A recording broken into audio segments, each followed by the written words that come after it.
नमस्कार. आज मस्त असा गुळ शेंगदाण्याचा हलवा बनवणार आहे. त्यासाठी मी इथे 2 वाटी शेंगदाणे रात्रभर पाण्यात भिजत घातले. या वाटीने मी हे शेंगदाणे 2 वाटे घेतले. त्यासाठी गुळ घेतला 1 वाटी.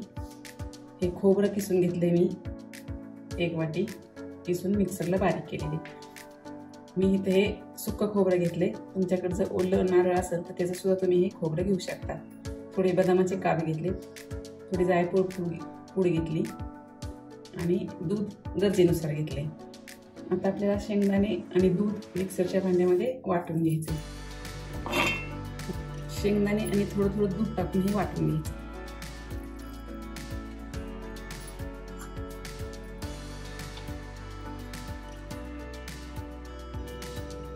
आता हे शेंगदाणे आणि दुधाचं बॅटर आपलं व्यवस्थित वाटून झाले.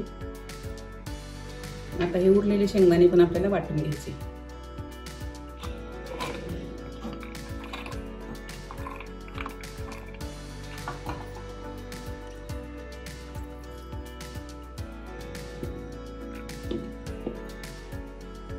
आता हे सगळे शेंगदाणे आपले वाटून झालेत.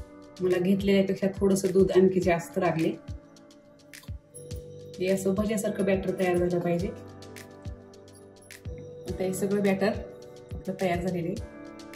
आता आपल्याला अगोदर गुळाचं पाणी तयार करून घ्यायचंय.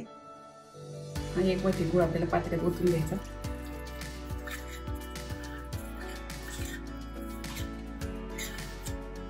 मी इथे गुळ किसून घेतलाय, तुम्ही कापूनही घेऊ शकता. आता याला 1 वाटी पाणी टाकायचं.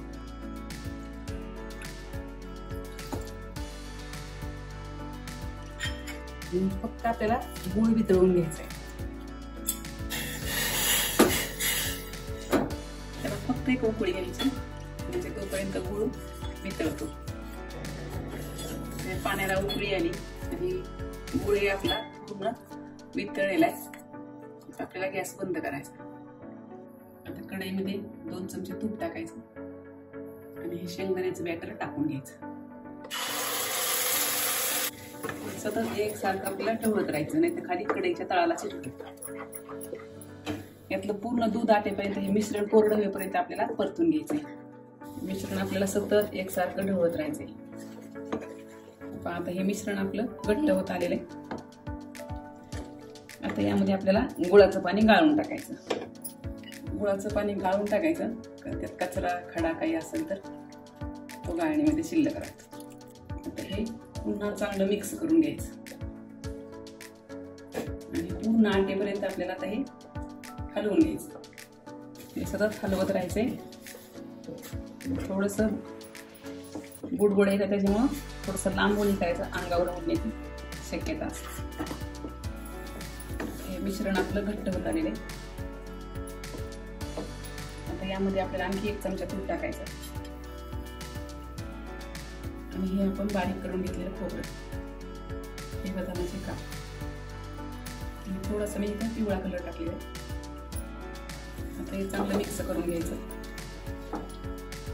आता हे सगळं मिक्स झालेले. आता आपल्याला शेवटी यामध्ये जायफळ पूड टाकायचं.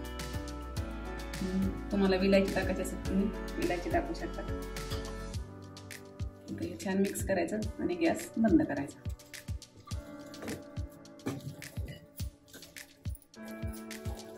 मस्त असा आपला गुळ शेंगदाण्याचा हलवा तयार आहे.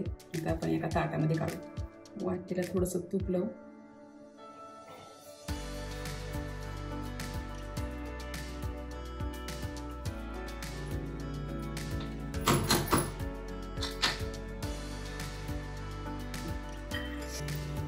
मस्त असा हा गुळ शेंगदाण्याचा हलवा नक्की करून पहा. हा हलवा तुम्ही उपवासासाठी सुद्धा करून खाऊ शकता. त्याच्यामुळे नक्की करून पहा. आवडल्यास लाईक करा, शेअर करा आणि चॅनलला सबस्क्राईब करा.